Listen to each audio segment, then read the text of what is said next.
smoke. And the international media are baffled, are now advising the police that the... Hold your position. Do not...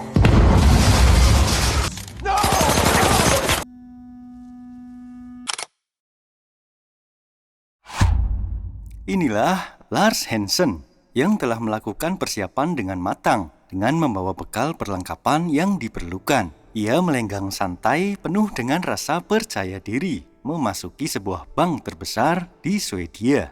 Dan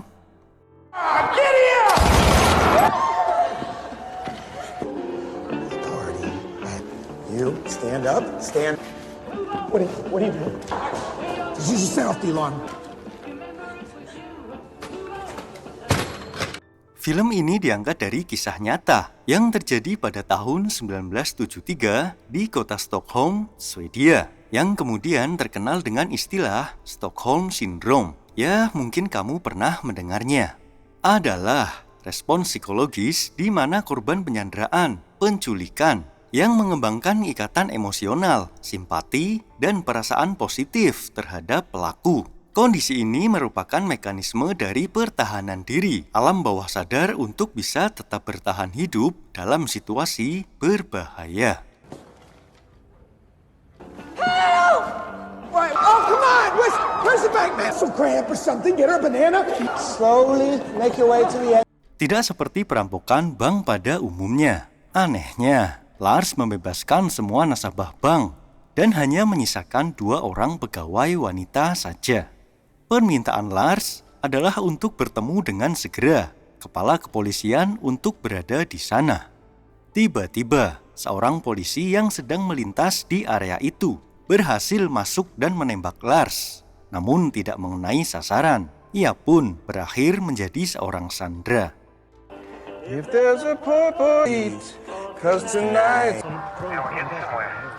Setibanya Chief Madsson, si kepala polisi itu, mereka melakukan negosiasi yang pada intinya Lars meminta seorang tahanan bernama Gunnar untuk segera dibebaskan dan dibawa ke bank itu, serta sebuah mobil untuk mereka melarikan diri. Chief Madsson pun berjanji akan mempertimbangkannya dengan Perdana Menteri. Di sisi lain, Lars memperlakukan para sandera dengan sangat baik. Alih-alih menyiksanya, dia justru dengan sopan melakukan intimidasi yang sangat soft terhadap psikologi para wanita itu.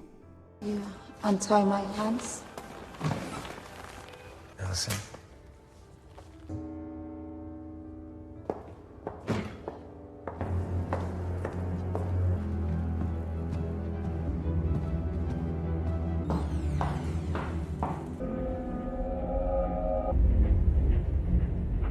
Did you think about leaving me?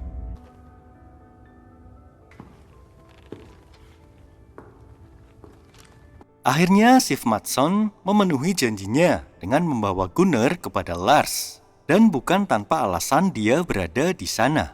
Gunnar dipersilahkan untuk bergabung, namun sebagai mediator, yang artinya Gunnar membuat kesepakatan dengan polisi yang belum tentu akan menguntungkan keadaan Lars sebagai seorang perampok bank. Oh, sorry. This is Bianca. Clara. Gunnar, Clara. Look at all this stuff. Who knows what we're gonna need, right? Gunnar yang lebih waspada dalam situasi perampokan, mendapati CCTV belum dimatikan. Ia mengeceknya dan menemukan seseorang yang sedang bersembunyi. Ternyata, track record Gunnar masuk ke penjara juga karena melakukan perampokan bank. Tak heran jika dia lebih berpengalaman.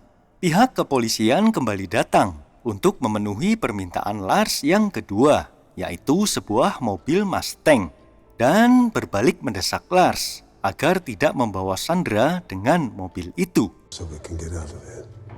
Chief of Police. No, of course not. Olaf. And if you don't agree to let her... So, beginning now. Negosiasi dengan Perdana Menteri tidak mencapai titik temu. Lars yang mengancam akan menghabisi sandera pun tak tega untuk melakukannya. Lars mengulur waktu untuk Perdana Menteri merubah pikirannya, dan mereka pun bermalam di sana. Mereka mencari tempat persembunyian yang dirasa paling aman. adalah ruang brankas besi. Di sana, Sandra yang bernama Bianca akhirnya teringat akan kejadian di masa lalu tentang sebuah perampokan di dekat rumahnya. Dan dengan ilmu cocokologi, ternyata benar bahwa pelakunya adalah orang yang sama dengan orang yang ada di hadapannya itu. Di momen itu pun, Lars menjadi luluh karena Bianca melihat sisi kebaikan dari Lars, bukan sebagai seorang perampok. Pada akhirnya, Bianca pun diberikan akses untuk menelpon suaminya di rumah. I'm kidding. Can you wake her up? You didn't tell you did. It's all over the news. She was you. Can you... Tomorrow. I didn't mean it like that. Is he listening? He's not all bad. No, but that man is an... Bianca. Yes. Supposed to be covering the grill and in the square from all over Europe. Ketika seorang jurnalis menelpon ke dalam bank, tanpa disangka, tanpa diduga sebelumnya, Bianca dengan sukarela berpihak kepada Lars dan meminta untuk kabur bersama mereka dengan logika pembenaran yang paling memungkinkan. Namun Perdana Menteri tetap teguh pada pendiriannya, sehingga Lars terpaksa membuat rencana dengan Bianca. Dengan berpura-pura menghabisi Bianca, agar Perdana Menteri dan pihak kepolisian bisa percaya bahwa ancaman Lars itu nyata, bukan sekedar gertakan belaka. I'll take Hale off. We'll get in the car and just take you straight. You'll survive. And I... Yeah. Come on, listen to me. I'm done. You're gonna get me my car. I'm gonna kill this woman.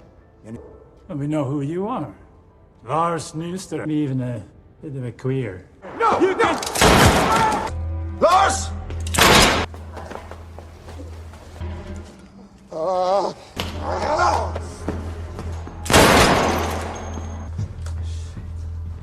Oh, shit. She tried to escape, okay? She tried. Lars panik karena rencananya tidak berjalan sesuai dengan yang diharapkan. Bianca pun dikabarkan meninggal oleh pihak kepolisian atas insiden tembak-tembakan yang terjadi pada saat itu.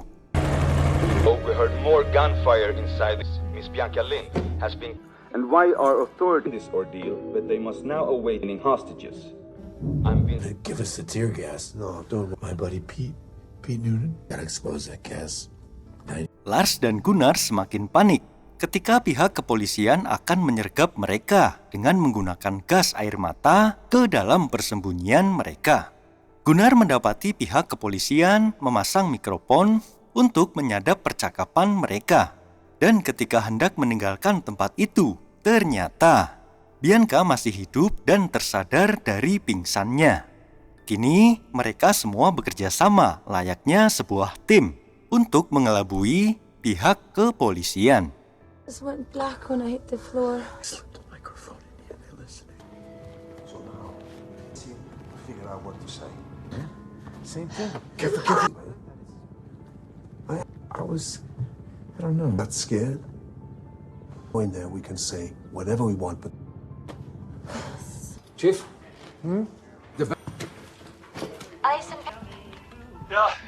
Let's drive out of here. I have the authority to let her alive. I'm not gonna put Gunnar on the... How are the others? She's got cramps. We can... And food.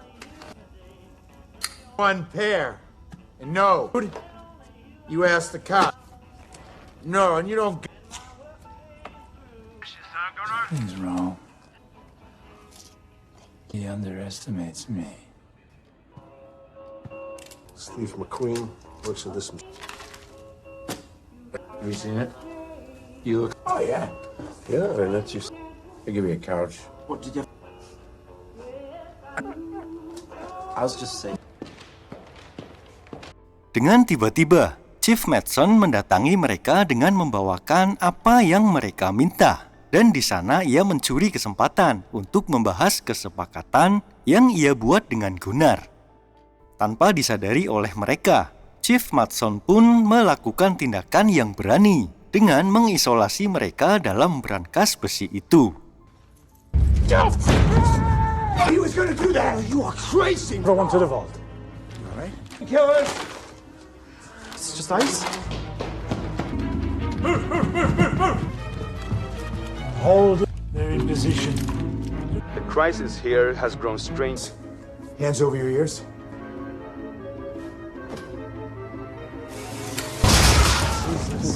That it? Yeah. Okay. So not until we penetrate the ceiling. Okay, And then turn up the heat. Yes, it goes up. Yeah, go. Kemudian pihak kepolisian membuat lubang untuk melancarkan aksinya dengan gas air mata. Pada momen ini, Gunnar menghentikan Lars yang bertindak karena terpancing emosinya. Mereka saling tuduh dan curiga tentang keberpihakan Gunnar terhadap Chief Madsen. Hingga perkelahian di antara mereka tak bisa terelakkan. You turn me in.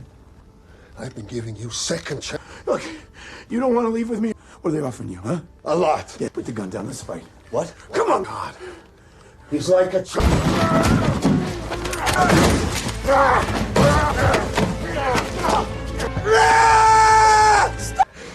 It's enough.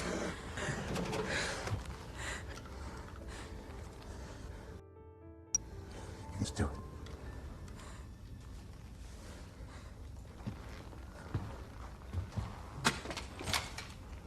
Setelah kejadian itu mereda, Bianca dan Lars yang saling bercerita dari hati ke hati pun terbawa suasana. Mereka saling mengagumi satu sama lain. Hingga hubungan cinta yang katanya terlarang pun mereka sambut dengan begitu indahnya. Di tengah peristirahatan mereka, pihak kepolisian secara mendadak hendak melancarkan serangannya. Di tengah kekalutan situasi saat itu, Bianca mendapat ide yang sangat brilian. Ia mampu membalikan keadaan hingga Chief Madsen merasa dikalahkan. I don't believe you. Don't do any bloody shooting. Now you let them What I want and let me leave with my... of those nooses. Do it! Do it! Do it! Do it! Christ, there. Easy. Back up. Why are you here? And Dan pada akhirnya mereka dapat lolos karena serangan gas air mata tak jadi dilancarkan oleh pihak kepolisian. Chief Madsen yang curiga terhadap Bianca akhirnya memberikan gas air mata dengan kadar secukupnya, dengan tujuan untuk membuktikan apakah Bianca benar-benar telah tiada. Sementara di luar, ketika mereka hendak akan pergi, polisi menembakkan satu peluru ke ban mobil mereka.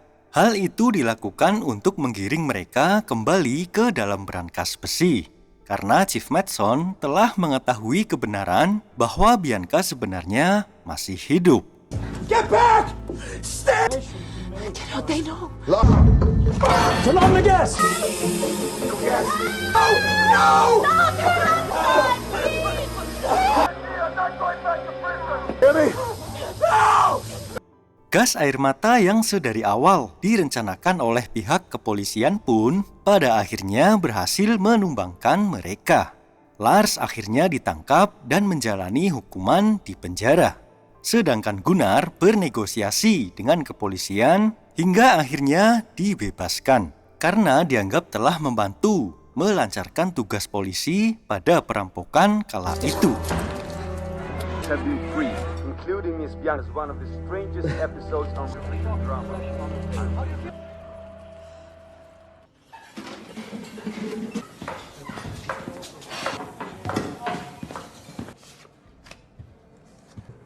I don't know. Lars mendapat kunjungan istimewa dari Bianca pada sebuah ruangan yang telah dipersiapkan oleh pihak rutan, yang artinya mereka diberikan waktu untuk dapat bermadu kasih, meluapkan hasrat yang kian lama terpendam. Terima kasih yang udah nonton sampai habis. Terima kasih juga buat kamu yang udah like dan subscribe. Tonton cerita film menarik lainnya hanya di channel ini. Sampai jumpa di film-film yang lainnya.